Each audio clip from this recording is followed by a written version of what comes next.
말씀의 제목은 십자가 복음이 확장되면서 일어난 일들입니다.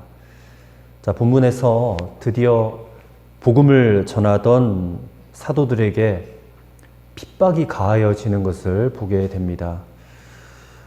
1절 말씀 보면 사도들이 백성에게 말할 때 제사장과 성전 맡은 자와 사두개인들이 이르러 2절 예수 안에 죽은 자의 부활이 있다고 백성을 가르치고 전함을 싫어하였다. 그래서 3절에 보니까 그들을 잡음에 이튿날까지 가두었다라고 했습니다. 왜 사도들이 체포를 당했습니까? 이유는 하나밖에 없습니다. 예수님의 복음을 전했기 때문에 그래요.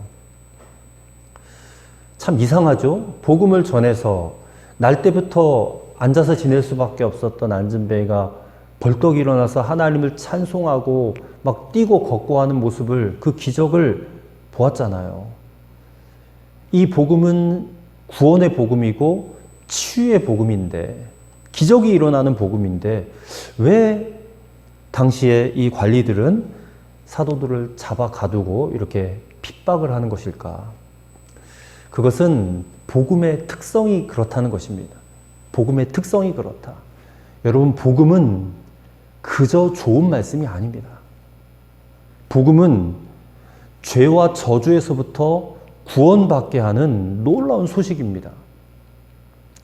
죄와 마귀에 사로잡혀서 종노릇하는 인간들을 구원해내는, 그래서 하나님의 자녀가 되게 하는 그런 능력의 메시지가 바로 복음입니다. 그렇기 때문에 이 복음은 악령들, 온 공중권세 잡은 자, 세상 주관자, 악한 영들과의 무서운 영적 싸움의 시작이 되는 것이다. 그러니까 복음이 선포되어질 때는 악한 영이 역사하는 거예요. 사실상 악령들과 전쟁이 벌어지는 것입니다. 그러니까 복음이 전해지니까 악령에 사로잡힌 자들이 반응을 하는 거예요. 이 복음이 듣기 싫다는 거예요. 이 복음으로 사람들이 구원받는 게 싫다는 거예요. 악한 영들이 마구마구 날뛰는 것입니다. 근데 만약에 우리가 세상에 나아가서 복음을 증거하였는데 아무런 일도 일어나지 않았다. 그렇다면 이거 오히려 이상하게 여겨야 된다는 것입니다. 우리가 복음을 전하면, 이 생명력 있는 십자가의 복음을 전하면 반드시 반응이 오게 돼 있어요. 심지어는 핍박도 일어나요. 어떤 전도자가 지하철역에서 막 복음을 전했더니 지나가는 사람들이 침을 탁 뱉고 어떤 사람은 뺨을 딱 때리고 그렇게 가더래요. 아, 내가 전하는 복음이 진짜구나. 그걸 느꼈다는. 그거 맞아서 침뱉음을 당해서 이게 기분이 나쁘다 이런 차원이 아니고, 악한 영이 역사하고 있는 거구나. 진짜 이 복음은 진짜구나. 그것을 깨달았다는 거예요. 우리가 복음을 전하기 시작하면 이 세상 주관자 마귀가 반응을 보입니다. 오늘 사도들은 사내들인 공회 앞에 섰습니다. 이 사내들인 공회가 무엇이냐면 당시 그 유대 나라의 종교 정치를 통합한 최고의 권력 기구예요. 여기서 사람을 죽이고 또 살리는 것까지 재판해 버리는 곳이에요. 그러니까 굉장히 무서운 자리입니다. 예수님도 붙들려서 거기서 재판받았어요. 사내들인 공회에서. 거기 끌려가서 재판받을 때 베드로가 뒤따라갔다가 거기 모인 사람들이 너 예수의 제자지? 그러니까 뭐라고 해요? 나 예수의 제자가 아니라고. 예수님 3번 모른다고 부인해버렸던 그 자리가 바로 사내들인 공회예요. 참 아이러니한 지금 장면이죠. 베드로가 예수님을 3번 부인한 그 자리에 지금 베드로가 다시 쓴 거예요. 요한과 함께. 굉장히 두려운 자리예요. 목숨이 위협받는 자리예요. 근데 그 현장에 지금 베드로가 다시 선 겁니다. 그들은 이 무서운 공회에서, 사내들인 공회에서 어떻게 합니까? 당당하게 예수님의 십자가와 부활을 증거하는 그런 자가 되었어요. 이렇게 십자가의 복음이 사도들을 통하여 이제 예루살렘 전역으로 확장이 되기 시작합니다. 그리고 복음이 이렇게 확장되면서 일어난 일들을 오늘 본문은 우리에게 알려주고 있는 것입니다. 그리고 이 일들이 우리에게 주는 몇 가지 교훈이 있어요. 그 3가지 교훈을 오늘 함께 살펴보고자 합니다. 첫째로, 항상 함께 계신 하나님, 그 하나님을 보는 눈이 열려지게 되기를 기도해야 된다는 것입니다. 사도들이 베드로와 요한이 사내들인 공회 앞에 섰습니다. 그 두려운 자리에서 그들은 담대하게 예수님을 증거했습니다. 어떻게 그런 일이 있었을까? 자, 19절과 20절의 말씀을 한 목소리로 19절, 20절을 같이 한번 읽어보도록 하겠습니다. 베드로와 요한이 대답하여 이르되 하나님 앞에서 너희의 말을 듣는 것이 하나님의 말씀을 듣는 것보다 옳은가 판단하라. 우리는 보고 들은 것을 말하지 아니할 수 없다 하니. 아멘. 지금 사내들인 공회에서 베드로와 요한을 재판하고 있어요. 그러면서 더 이상 너희는 예수의 이름으로 말하지도 말고 전하지도 말고 가르치도 말라고 위협하고 있는 거예요. 그런 사내들인 공회 앞에서 베드로가 뭐라고 지금 말을 하고 있어요? 하나님 앞에서 너희 말 듣는 게 옳은가 판단해라. 하나님 앞에서라고 지금 말하고 있는 거예요. 지금 그들은 눈앞에 사내들인 공회원들이 71명입니다. 그 71명이 지금 그들을 주목해 보고 있는 거예요. 째려보고 있는 거예요. 뭐라고 말을 하나. 그런 두렵고 떨리는 그 순간에 그들은 그 무서운 눈길들을 보는 것이 아니라 그 자리에 자기들과 함께하고 계시는 하나님을 보았다는 것이에요. 어떻게 그럴 수 있는가? 이게 성령 충만한 사람의 증거가 아닐 수가 없는 겁니다. 8절의 말씀 보면 베드로가 성령에 충만하여서 이 대답을 하였다라고 증거하고 있어요. 그 71명의 사내들인 공회원들은 예수님을 십자가에 못 박아 죽인 사람들입니다. 그리고 할 수만 있으면 예수의 제자들도 다 그냥 걸어가지고 죽이려고 하고 있는 거예요. 근데 그들 앞에서 베드로가 지금 보고 있는 것은 자기를 죽이겠다고 으름장 놓는 그 공회원들이 아니었단 말입니다. 그 자리에 자기와 함께하고 계시는 하나님을 보았다는 것이에요. 어떻게 해서 이런 일이 일어납니까? 이게 바로 복음의 능력, 십자가 복음의 능력이라는 성령의 역사라는 것입니다. 종교개혁을 일으켰던 마르틴 루터가 종교재판을 받았어요. 아마도 이 사내들인 공회 재판과 거의 분위기가 비슷했을 것입니다. 왜냐하면 카톨릭 신부였는데 종교개혁을 일으키겠다고 하니까 카톨릭 신부들이 모여가지고 이거 이단이다라고 결정되면 그냥 죽이는 거예요. 그러니까 그 재판도 죽이고 살리는 권한이 있던 재판이었다는 것입니다. 근데 루터가 담대하게 나는 이러해가지고 종교개혁을 할 수밖에 없습니다라고 자기 입장을 밝히고 마지막에 하늘을 쳐다보면서 이렇게 말했어요. Oh God, here I stand. 하나님이요, 제가 여기 지금 서 있습니다. 하나님을 그 순간 바라봤어요. 하나님 바라보니까 그 무섭고 두려운 자리에서도 떨리지가 않았어요. 그 죽음의 위협 앞에서도 굴하지 않았어요. 담대하게 그는 종교개혁을 할 수 있었다는 것이에요. 우리가 잘 아는 스데반 집사님, 복음을 전하다가 역시 붙잡혀왔어요. 유대인들이 스데반이 막 말하는 그 복음을 듣고 있다가 귀를 막고 스데반을 향해 돌을 던지려고 하고 있을 때에 스데반이 하늘을 쳐다보니까 하늘문이 열렸어요. 거기에 하나님의 보좌가 보이는 거예요. 하나님이 앉아 계신 게 보이고 그 옆에 계신 예수님이 보이는 거예요. 그 순간에 영적인 눈이 활짝 열린 것입니다. 그러니까 자기에게 돌을 던지려고 하는 그 사람들이 하나도 무섭지가 않은 거예요. 돌에 맞아 죽어도 괜찮은 거예요. 두려움이 사라진 것입니다. 사랑하는 여러분, 하나님은 언제나 우리와 함께 계십니다. 임마누엘이죠. 하나님은 언제나 우리와 함께 계십니다. 이것이 우리의 믿음입니다. 그러나 영적인 눈이 뜨이지 않았을 때는 우리와 함께 계신 하나님이 보이지 않아요. 그러니 상황과 환경이 주는 두려움에 사로잡힐 수밖에 없는 겁니다. 그러나 영적인 눈이 열려지게 되면, 뜨이게 되면 하나님이 내 옆에 항상 함께 계심을 보게 되는 거예요. 그러면 세상이 주는, 환경이 주는 모든 염려와 걱정과 두려움은 사라지게 되는 것입니다. 그 눈이 열렸느냐 안 열렸느냐의 차이예요. 이게 진짜 믿음을 가졌느냐 안 가졌느냐의 차이라는 것이에요.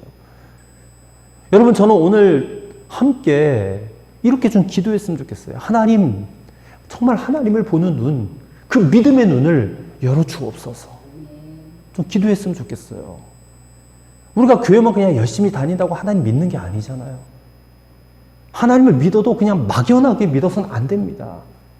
하나님은 실제하신 하나님이에요. 이곳에 계신 하나님이고, 우리의 삶을 주관하신 하나님이고, 우리를 끝까지 책임지시고 보호하시는 하나님이 있어요. 근데 하나님을 막연하게 믿으니까 내 삶은 하나도 변하지가 않았어. 그렇게 그냥 생각이 드는 거예요. 여러분, 우리가 하나님을 아는 눈이 열리고 하나님을 보는 눈이 열리고 나면 여러분, 이 세상에 무서울 게 없어요. 두려울 게 없습니다. 무엇 때문에 염려합니까? 전지전능하시고 천지만물을 주관하시는 하나님이 나와 함께 계신데 무엇이 두렵단 말이에요. 세상에 큰 게 없어요.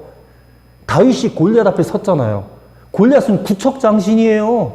3m가 넘어요, 키가. 다윗은 150cm밖에 안 돼요. 근데 그 앞에서 다윗이 벌벌벌 떨었어요? 아니잖아요.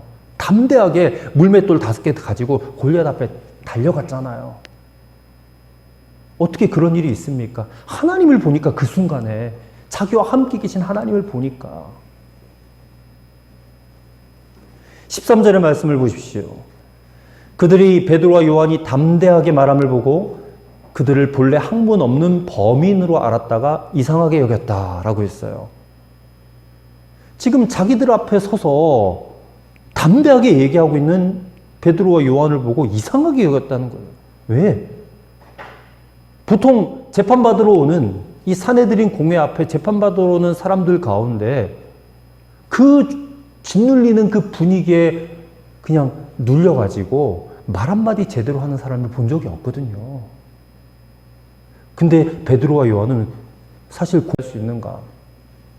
그래서 이상하게 여기며 놀랍게 여겼다라고 했습니다.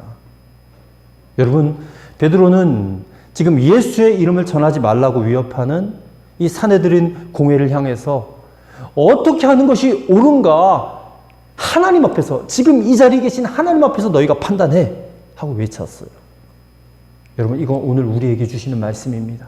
우리도 하나님을 믿는다면 이와 같은 어려운 순간을 만났을 때에, 이와 같은 두려운 상황을 만났을 때에 우리도 하나님 앞에서 판단을 해야 됩니다.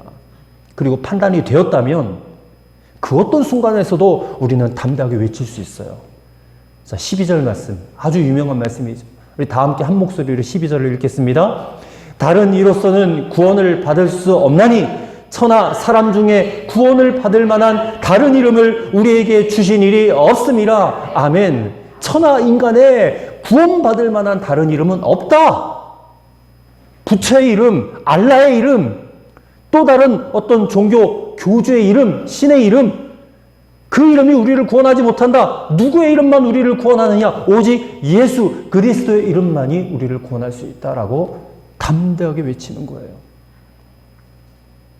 사탄은 끊임없이 상황과 환경을 조정해가지고 우리를 두려움으로 묶으려고 그래요.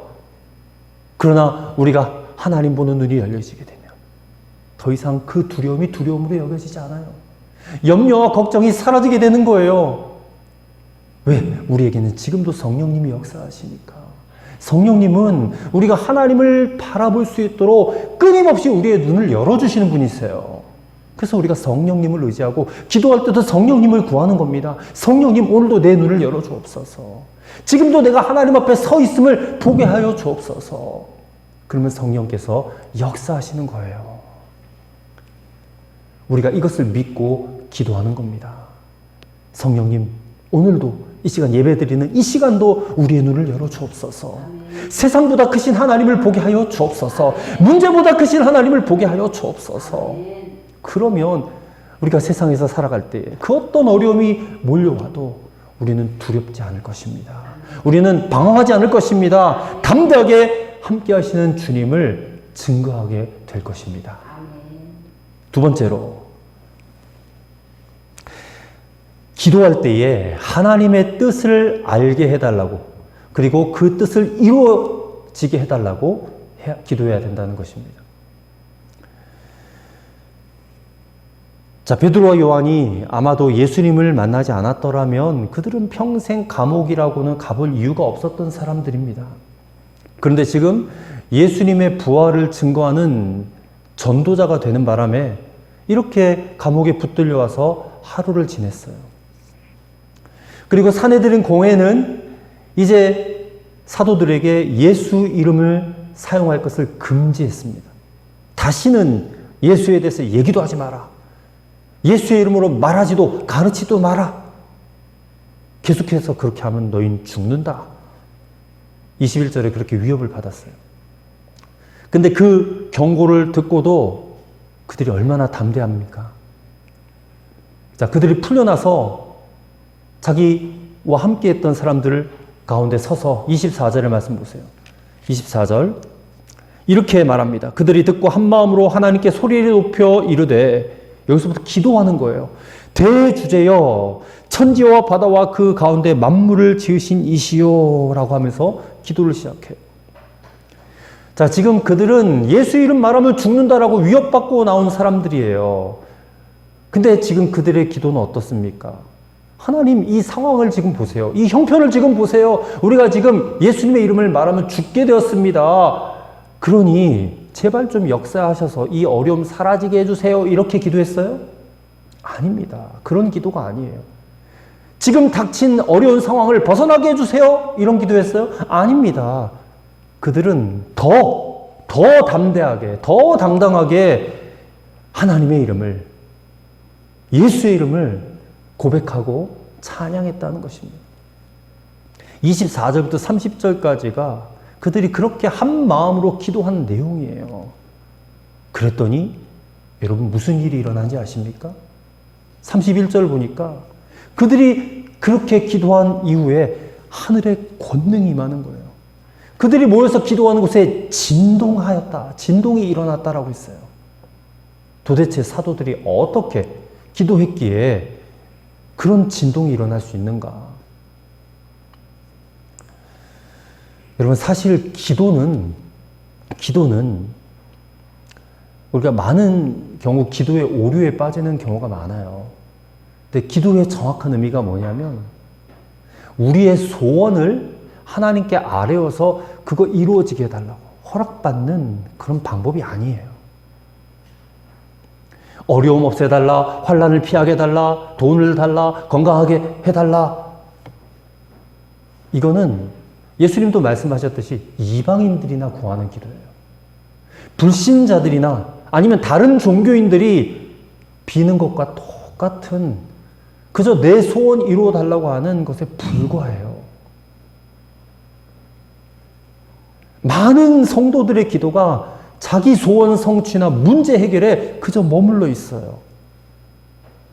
그렇다면 기도가 무엇입니까? 기도는 성령님께서 우리에게 하나님의 역사에 참여할 수 있게 해주시려고 하나님의 뜻을 구하도록 우리를 초청하는 것이에요. 말이 좀 어렵죠? 쉽게 말해, 하나님이 이미 행하실 일들을 다 계획해 놓으셨어요.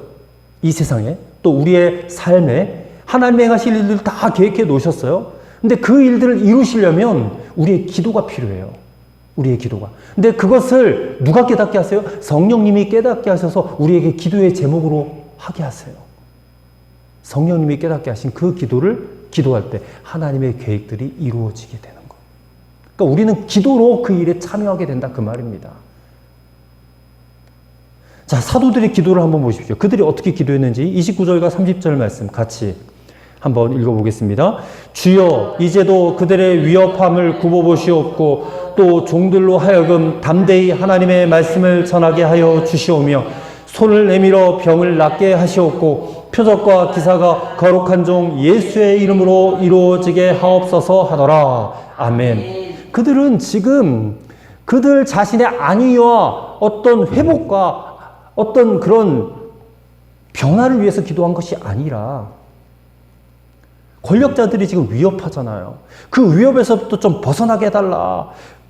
기도하지 않았어요. 그들의 위협에도 불구하고 담대히 하나님의 말씀을 전하게 해달라. 그렇게 기도해요. 그리고 예수 그리스도의 이름으로 안수할 때에 치유가 일어나고 기적이 일어나고 표적이 일어나는 그런 역사가 나타나게 해달라. 그래서 예수 복음이 더 전해질 수 있게 해달라고 그렇게 기도하는 거예요. 그러자 31절 빌기를 다함에 모인 곳이 진동하더니 무리가 다 성령이 충만하여 담대히 하나님의 말씀을 전하니라. 이런 역사가 일어난 겁니다. 이 31절의 역사가 제2의 성령 강림이라고도 말을 해요. 다시 거기에 성령이 임하신 거예요. 왜? 하나님의 뜻이 확실한 기도를 드렸기 때문에 이런 역사가 나타난다는 것입니다. 여러분, 우리가 하나님 앞에 기도할 때도 이처럼 하나님의 뜻이 확실한 기도를 드려야 될 줄로 믿습니다. 정말 하나님이 기뻐하시는 그 뜻이 이루어지기를 우리가 기도한다면 우리의 기도에도 하나님은 역사하세요. 땅이 진동하는 것 같은 놀라운 일들이 이루어지는 것입니다. 우리가 그거 체험하고 살아야 되지 않겠습니까? 백날 천날 기도해도 이루어지지도 않는 기도하면 안 된다 그 말이에요. 기도의 핵심을 분명히 아시기 바랍니다. 기도의 핵심은 오직 하나님의 뜻을 구하는 거예요. 그리고 하나님의 뜻이 이루어지기를 기도하는 것입니다. 그저 하나님 앞에 내 소원이나 아뢰고 하나님 이것 좀 해결해 주세요. 하나님 이것 좀 이루어지게 해주세요 하고 뭘 해달라고 조르는 기도는 기도가 아니에요. 하나님이 하시려는 이 엄청나고 놀라운 일들, 그게 하나님의 계획, 하나님의 뜻이잖아요. 그 뜻을 성령님이 우리 마음의 기도의 제목으로 부어주셔서 우리가 그것을 가지고 하나님의 뜻을 이루어 주옵소서라고 기도하는 것이 정확한 기도, 바른 기도, 우리가 드려야만 하는 기도인 줄로 믿습니다. 그래서 여러분 우리가 기도할 때 사실 우리가 육신을 가졌기 때문에 자꾸만 내 문제에 집중하게 돼요. 내 가정, 내 자식들, 내 문제, 내 건강 집중하게 되는데 그래서 먼저 기도할 때 하나님, 성령님 저에게 하나님의 뜻을 가르쳐 주옵소서. 그것부터 기도하세요. 하나님의 뜻이 무엇인지 나를 통해 이루고자 하시는 그 뜻이 무엇인지를 알려주옵소서. 그러면 하나님이 안 가르쳐 주시겠어요? 반드시 가르쳐 주십니다. 그 기도를 드리고 하나님의 뜻을 알고 난 다음에 우리가 기도할 때 그 기도가 응답받는 기도가 된다는 것이죠. 우리가 이것을 절대로 잊어서는 안 될 것입니다. 오늘 성령님은 저와 여러분을 하나님의 일에 동참시키시기를 간절히 원하세요. 그 일을 위해서 기도를 시키실 것입니다. 하나님의 뜻을 알고 하나님의 뜻대로 구하였던 사도들처럼 오늘 우리도 하나님의 뜻대로 기도할 때에 우리의 삶 가운데 또 우리 가정과 교회 안에 땅이 진동하는 것 같은 그런 놀라운 일들이 이루어지게 되는 것을 보게 될 줄로 믿습니다. 세 번째로 욕심이 버려지는 복, 나누고 섬기고 베푸는 복을 받아야 된다는 것입니다. 다른 복을 구할 것이 아니라 복을 구한다면 이런 복을 구해야 된다 그 말이에요. 자, 보십시오. 땅이 진동하는 것 같은 성령의 역사를 경험했던 사도들, 또 예수 믿음을 고백했던 성도들에게 너무나도 충격적인 역사가 일어나요. 자, 32절입니다. 32절을 같이 읽겠습니다. 믿는 무리가 한 마음과 한 뜻이 되어 모든 물건을 서로 통용하고 자기 재물을 조금이라도 자기 것이라 하는 이가 하나도 없더라. 아멘. 너무나 놀라운 일이 일어난 거예요. 지금 교인들이, 초대교회 교인들이 자기 재산을 다 내어놨다는 거예요. 여러분, 이 말씀은 욕심이 버려졌다라는 것을 말하는 겁니다. 왜? 사람들에게 다 욕심이 있잖아요. 챙기고자 하는 욕심, 소유하고자 하는 욕심이 왜 없어요? 다 있는데 이 욕심이 버려진 거예요. 이런 일이 일어날 수 있을까요? 도대체 무엇이 성도들로 하여금 이렇게 하게끔 만들었는가? 어떻게 이런 일이 일어날 수 있는가? 그리고 36절, 37절을 말씀 보면 한 예가 언급이 되어 있는데 바나바라 하는 사람이 자기가 가지고 있던 밭이 있었는데 이 밭을 팔아서 가난한 교인들의 먹을 것을 공급하려고 사도들의 발 앞에 두었다라고 기록하고 있어요. 복음의 능력이 아니면 이런 일이 일어날 수가 없습니다. 우리 감리교회 창시자이신 존 웨슬리 목사님도 설교하실 때에 당신들의 지갑이 거듭나야 진짜 거듭난 것이다. 그렇게 설교를 했습니다. 지갑이 거듭나지 않으면 거듭난 게 아니다. 근데 초대교회가 지금 진짜 거듭난 성도들의 모임이라는 증거가 드러난 거예요. 그들이 정말 은혜 받았구나. 정말 그들이 하나 되었구나. 정말 그들이 서로 사랑하는구나. 이게 증거로 나타난 겁니다. 34절, 35절. 그 중에 가난한 사람이 없으니 이는 밭과 집 있는 자는 팔아 그 판 것의 값을 가져다가 사도들의 발 앞에 두매 그들이 각 사람의 필요를 따라 나누어 줌이라. 자, 지금 성도들끼리 모였는데 아무도 가난한 사람이 없어요. 굶는 사람이 없어요. 초대교회가 진짜 교회였다라는 것입니다. 자, 이 말씀을 읽고 역사적으로 공산주의가 이런 시도를 한번 해보려고 했어요. 근데 공산주의가 성공했습니까? 실패했습니까? 공산주의. 실패했어요. 소련 붕괴됐잖아요. 소련. 공산주의 연합체였어요. 소비에트 연방이잖아요. 그게 붕괴되잖아요. 유일하게 남아있는 공산주의가 북한이잖아요. 근데 북한이 지금 성공했습니까? 배고파 죽는, 굶어 죽는 사람들이 천지에 널렸어요. 실패할 수밖에 없는 주의입니다, 공산주의는. 이 가난의 문제는 강제적으로 이룰 수 있는 문제가 아니라는 거예요. 폭력을 사용해서 가진 자들의 것을 빼앗아가지고 가난한 사람들에게 나눠주는 게 공산주의 아닙니까? 근데 그 시도가 얼마나 헛된 것이었는지 우리는 북한을 보면 잘 알 수 있어요. 세상에 북한에 들어가서 살고 싶은 사람이 누가 있습니까? 거기서 빠져나오려고 하는 사람만 있지. 안 그래요? 그러니 공산주의는 완전히 실패한 정책입니다. 그러니까 다시 말해서 이것은 오늘 이 32절부터 37절에 나와 있는 이 말씀은 어떤 사람의 생각이나 정치로 이루어낼 수 있는 일이 아니라는 것이에요. 이건 오직 하나님의 역사, 복음의 능력으로만 이루어질 수 있는 역사다라는 것입니다. 재산 있는 사람들, 그러니까 밭을 팔고 재산을 팔아가지고 온 그 사람들만 변화된 게 아니에요. 가난해서 바칠 것도 없는 사람들이 더 많았을 겁니다. 근데 이 사람들도 변화됐어요. 사실 가난한 사람들은 어떤 사람들이에요? 재물에 한이 맺혔을 거 아니에요. 근데 지금 눈앞에 부자들이 자기 재산 팔아서 돈을 갖다 놓고 먹을 것을 갖다 놓고 하니까 가난한 사람들이 그거 보고 눈이 뒤집혀져가지고 막 자기 것 더 챙기려고 막 그랬다면 아비규환이 일어났겠죠. 그 초대교회가. 거기가 천국이었겠어요? 완전 지옥이었겠죠. 자기가 좀 더 가지려고. 그랬겠지 않겠습니까? 재물에 한이 맺혀 살아왔었는데 근데 그런 일이 일어나지 않았어요. 가난한 자들도 저 부자들의 결심에 진심으로 감사하면서 정말 자기가 필요한 만큼만 가져갔어요. 필요한 만큼만. 그러니 얼마나 놀라운 일이 일어난 겁니까? 미국의 어느 공원에서 호두가 막 떨어져 있었대요. 호두가. 근데 그것을 자루에 담아서 자루에 주워 담는 사람들이 있었답니다. 누군지 아세요? 한국 사람들입니다. 근데 막 쓸어 담는데 쓸어 담아. 근데 그것을 옆에서 지켜보던 미국 사람들이 그러면 다람쥐들은 뭘 먹고 삽니까? 그랬다는 거예요. 다람쥐들은 뭐 먹고 살아요? 얼마나 창피했겠습니까? 한국 사람들. 미국의 어느 해변가에 팻말이 하나 붙었어요. 여기에 있는 조개는 15개 이상 가져가지 마십시오.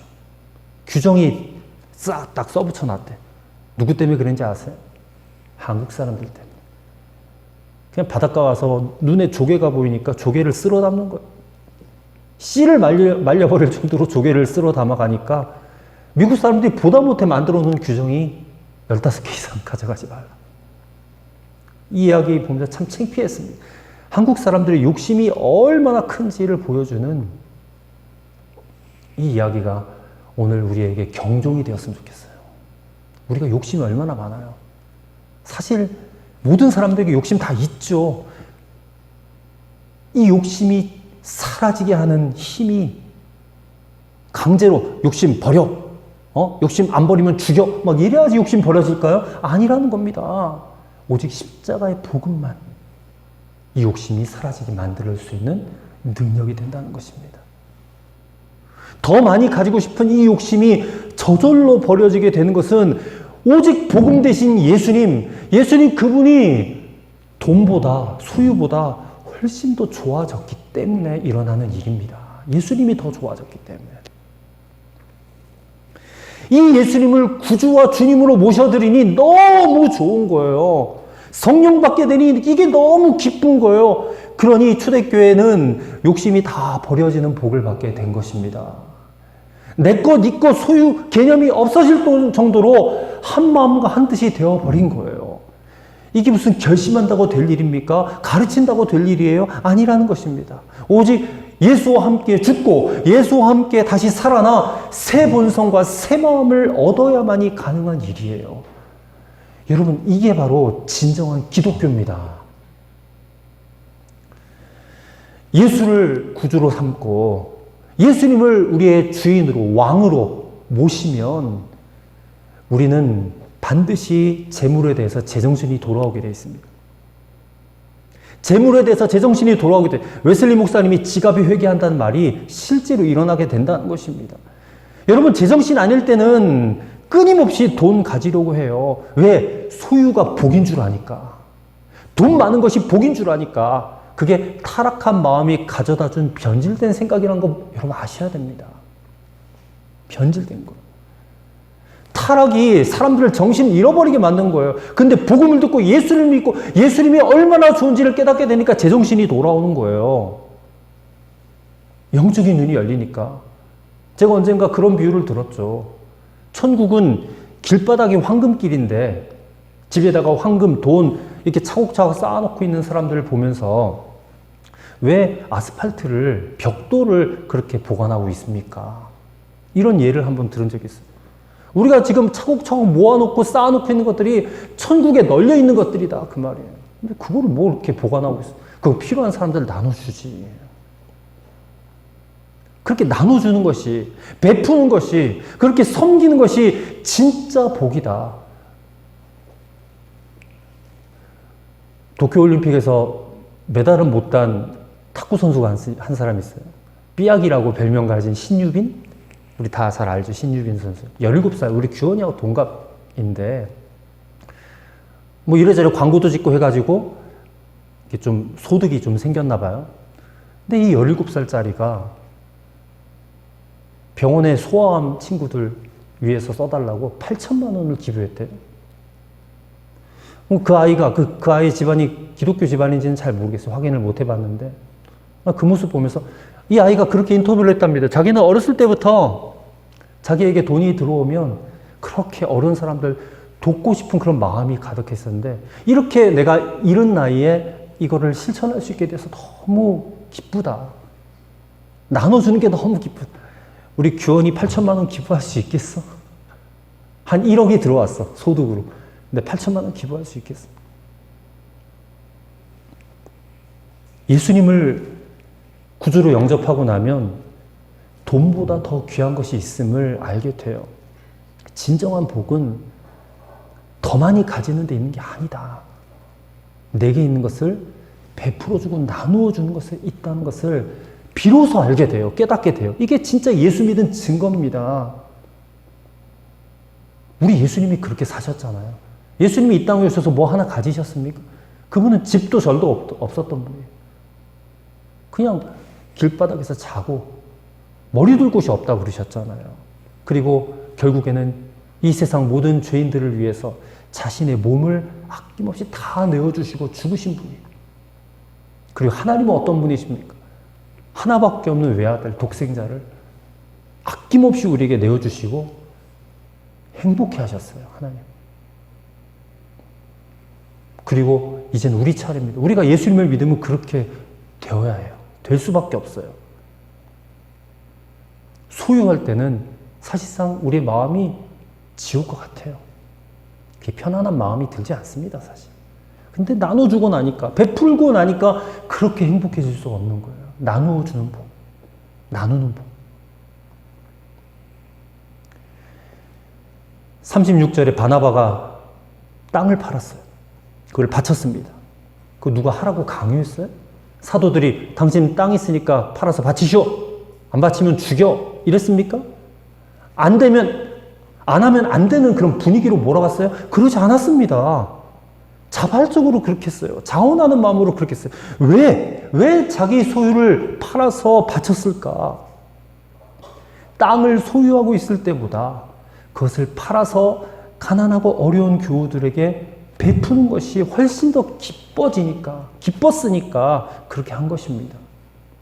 그는 욕심이 버려지는 복을 받은 사람이에요. 나누고 베풀고 섬기는 복을 받은 것이에요. 이게 십자가 복음의 능력인 줄로 믿으시기 바랍니다. 이게 진짜 제정신이 돌아온 사람이에요. 오늘 사랑하는 성도 여러분, 진정한 복된 삶, 우리가 예수님을 믿음으로 예수의 마음을 품고 우리가 가진 것을 가난한 사람들에게 나눠주는 그때 진정한 복은 찾아오게 된 줄로 믿습니다. 이것이 바나바가 누린 복이고 예수님의 마음을 가진 자가 누릴 복이고 오늘 우리가 받아야 될 복이고 받아야만 하는 복인 줄로 믿습니다. 이것이 십자가의 능력이고 초대교회에 나타난 영광이에요. 그리고 오늘 우리 충주 미체스 교회에 나타나야 될 영광인 줄로 믿습니다. 오늘 이것을 위해 우리가 함께 기도했으면 좋겠습니다. 하나님 아버지, 사도들이 사내들인 공회 앞에서도 두려움이 없이 담대하게 하나님 앞에 서 있다고 고백했던 것처럼 주님 우리의 눈도 열어 주옵소서. 세상보다 훨씬 크신 하나님, 문제보다 더 크고 놀라우신 하나님을 바라보기 원합니다. 그리고 우리의 기도가 하나님의 뜻을 알고 하나님의 뜻대로 기도함으로 땅이 진동하는 역사를 경험케 하여 주옵소서. 돈에 대한 욕심이 버려지고 내게 있는 것을 나누고 베풀고 섬기는 복을 우리도 받게 하시고 누리며 진정한 행복을 누리고 살게 하여 주옵소서. 예수님의 이름으로 기도하옵나이다. 아멘.